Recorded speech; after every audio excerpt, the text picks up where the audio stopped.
Hi, in this video I'll help you get to know your car a little better. At the end of this video I've put together a straightforward infographic that summarizes all the key points. Like, subscribe and comment below, it really helps.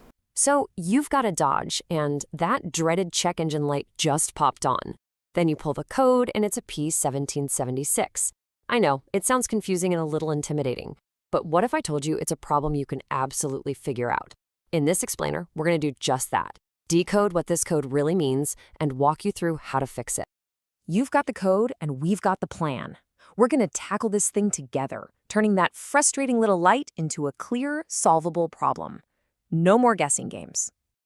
Now, the most important thing here is not to panic and assume the worst, most expensive repair. We're going to be smart about this. We're going to follow a logical path, kind of like a diagnostic funnel that starts with the easiest, most common fixes first. Okay, you ready? Let's dive in. So, first things first. Before we start poking around, what are we actually dealing with? What is your car trying to tell you with this P1776 code? Okay, in plain English, your car's computer, the brain of the operation, is getting mixed signals from the transmission. It's seeing that the switch for the low and reverse gear is on or closed when it absolutely should be off. That little contradiction is what's setting off the alarm and giving you this code. All right, now for the part you've been waiting for. Before you start imagining a complicated and expensive transmission job, let's look at the simple stuff. This is where we start our investigation, and honestly, you might find your answer right here in the next few steps.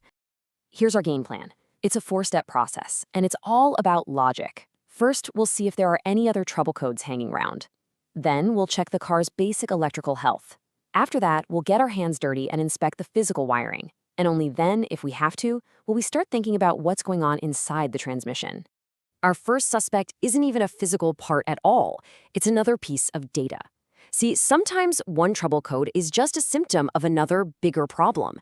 Finding a second code is a huge clue that can save you a ton of time and headache. Think of it this way. P1776 rarely shows up to the party alone, and its favorite sidekick is a code called P0841. If you scan your car and see both of these codes together, bam, that's a massive clue. It points you directly toward a problem with the low/reverse switch itself. Okay, on to suspect number 2, and it's a big one. Good old-fashioned electricity. Your car is full of sensitive electronics, and they need a steady diet of clean power. If your system voltage is low, they can get confused and start sending out false error codes, like a P1776 that isn't even a real transmission problem. So what does that mean for you? Check the basics. Get a voltmeter and check your battery. Is it holding a charge? Is your alternator actually doing its job and recharging the system? Sometimes just a weak battery is the real culprit, and fixing it makes that pesky P1776 code just disappear. All right, so if the battery and alternator check out, our investigation moves on. Now we have to follow the electrical pathways, the wires and circuits that carry the signals from the transmission back to the computer. Our third suspect is physical damage. You know, life under a car is tough. Wires get frayed from vibrations, connectors get filled with gunk and corrode, and things can just get knocked loose. Any of this can interrupt that critical signal and cause all sorts of confusing problems. This means you gotta get in there, maybe with a good flashlight, and really look at the wiring harness connected to your transmission. You're looking for anything that seems off. Any green, crusty stuff on the plugs, any wires that look worn, or any connector that just feels a little loose. A simple fix here could be all you need. Okay, if the general wiring looks good, we're gonna zoom in and get more specific. We're gonna focus on the exact circuit that carries the signal from that low/reverse pressure switch. Now, this might sound a bit technical, but it's pretty simple. An open circuit is like a drawbridge being stuck open. The electrical signal just can't get across. A short is like the signal taking a wrong exit off the highway and ending up somewhere it shouldn't be. Either one will mess up the message to the computer, and the fix is to find that specific break or that wrong turn in the wire. Okay, we have officially checked everything on the outside. If you're still stuck with this code, it's time to take a deep breath and consider that the problem might actually be inside the transmission. So up until now, we've mostly been hunting for electrical ghosts. Now we're shifting gears, literally, and looking for a potential mechanical problem inside the transmission case itself. So what could be going on in there? Well, you might have tiny bits of metal or debris floating in the fluid and clogging things up. A super important valve called the solenoid switch valve, or SSV, could be getting sticky. Or the valve body, which is basically the transmission's hydraulic command center, could be damaged.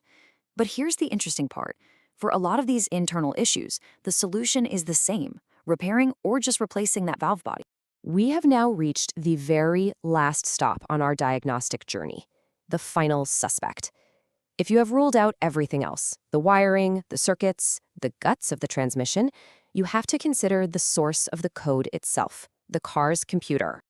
Now, let me be clear, this is absolutely the least common cause, but it does happen. The powertrain control module, or PCM, is the brain, and if it starts to fail, it can send out all sorts of bizarre, false error codes.